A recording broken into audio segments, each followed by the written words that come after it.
नमस्कार मैत्रिणींनो, सुप्रभात चॅनलमध्ये मी पुष्पा झरेकर आपले सहर्ष स्वागत करीत आहे। तर आज मी घेऊन आलेले आहे ओले बोंबील।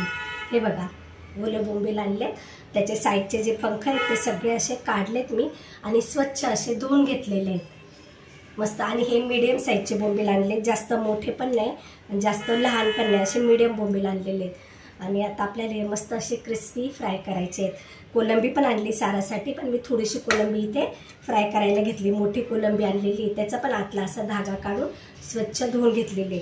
आणि जर समजा मोठे जर बोंबील असेल तर आतून आपण त्याला असा सुरीने कट मारून असं असे छान मग कुरकुरीत तळण्यासाठी पातळ करू शकतो। हे बघा, आता हे जास्त जाड बोंबील नाही, हे असं मीडियम बोंबील आहे, त्यामुळं मी असे अखंडच तळते। आणि जर असे जाड बोंबील असेल ना तर आपल्याला असे करून घ्यायचं, कट मारून घ्यायचं, म्हणजे ना छान असे हे पण असे मस्त बोंबील असे कुरकुरीत छान फ्राय करता येतात। असे जाड बोंबील असेल तर असे आपण जरा कट मारून घ्यायचं। तर आता आपण हे बोंबील जे घेतले ते स्वच्छ धुवून घेऊया चांगले, त्यातल्या आतलं सगळं कचरा मी काढून घेतले। आता आपण स्वच्छ धुवून घेऊया। मी आता बोंबील स्वच्छ असे धुवून घेतलेले आहेत। हे बघा, आता आपल्याला आहे ना ह्याच्यामध्ये लिंबू असेल तर लिंबूचा रस लावायचा, आणि आगळ असेल तर आगळचा रस लावायचा। तर माझ्याकडे आगळ आहे, हे कोकमचं आगळ आहे, ते लावते। थोडासा असं आगळ टाकून घेऊया।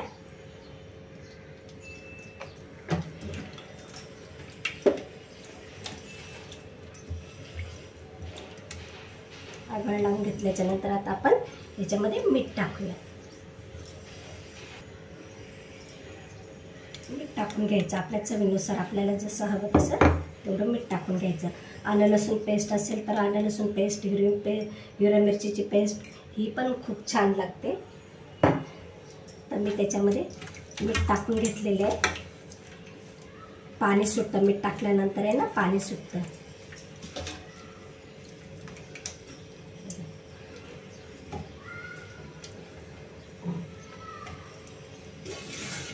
आता आपण याच्यामध्ये हळद टाकून घेऊया। एक चमचा हळद टाकली आणि लाल तिखट टाकूया। मी पॅन पण गरम करायला ठेवला आहे, तेल टाकून। तेल चांगलं कडकडीत गरम करून घ्यायचं आहे। आता हे आपण सगळं बोंबीलला हे लावून घेऊया।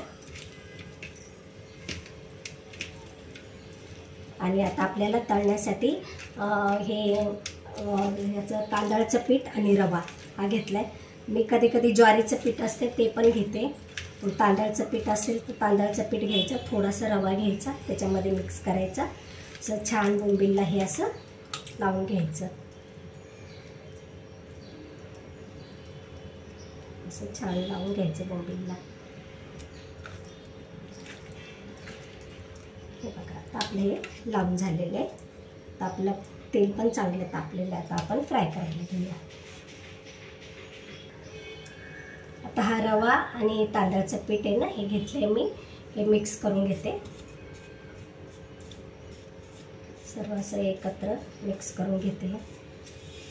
छान असे कुरकुरीत कडक बोंबील खायला पण छान लागतात आणि मुलांनाही आवडतात असे कडक बोंबील।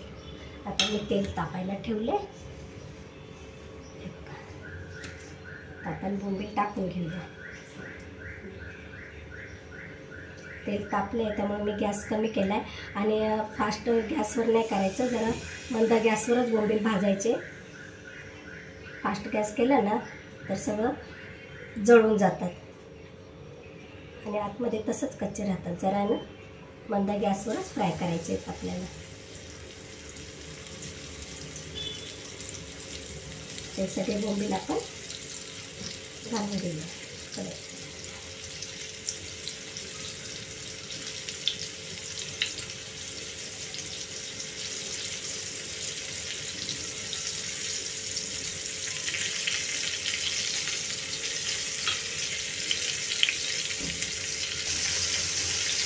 जेवढे आपल्या पॅनमध्ये बसेल तेवढेच बोंबील टाकायचे। आता मी काही कोलंबी टाकते, नंतर परत थोडेसे म्हणजे बोंबील राहतात फ्राय करायचे, ते नंतर फ्राय करते। आता ही कोलंबी तिथे टाकते।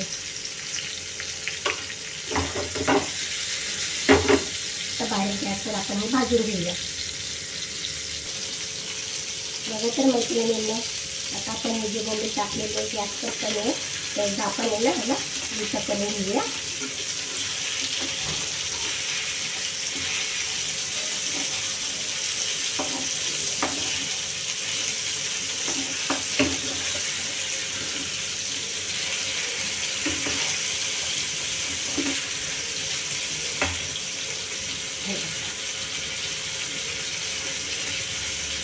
कमी गॅसवरच भाजायचे आणि तोपर्यंत भाकरी पण बनवून घेते.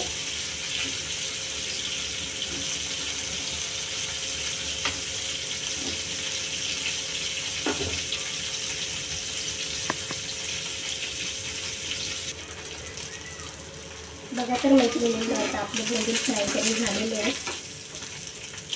आपण एकदा त्याला उलटूया. छान खूप असे कडक मस्त बोंबील झालेले आहेत आपले फ्राय.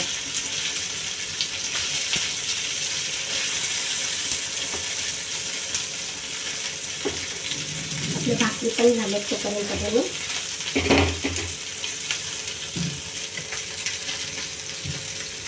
भाकरी झाली आणि बोंबील पण झाले.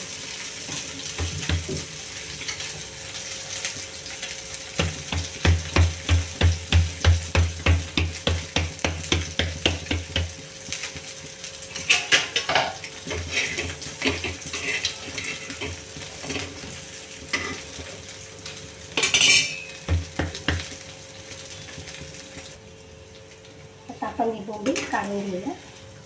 हे बघा किती छान असे कडक मस्त बोंबील झालेले आहेत.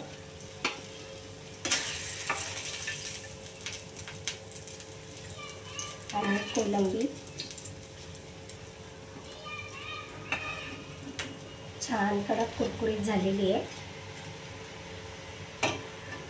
आता आपण हे जे बोंबील आहेत ना आपले राहिलेले ते घेऊया आपण तव्यामध्ये घालून.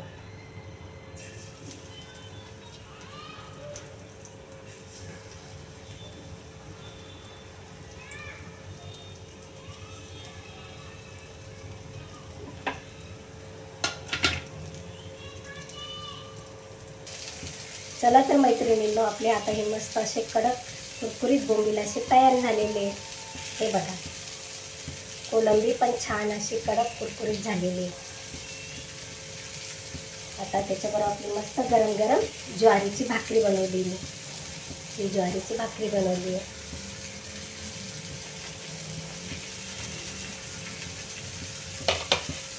अशी भाकरी करते पातळ भाकरी केलेली, जास्त जाड नाही. आणि बघा फुललेली पूर्ण भाकरी, गरम गरम भाकरी आणि बोंबील. चला तर मैत्रिणींनो, या जेवायला. छान कुरकुरीत असे कडक बोंबील तयार आहे. तुम्हाला हा माझा व्हिडिओ कसा वाटला ते नक्कीच मला सांगा. लाईक करा, शेअर करा, सबस्क्राईब करायला अजिबात विसरू नका. धन्यवाद.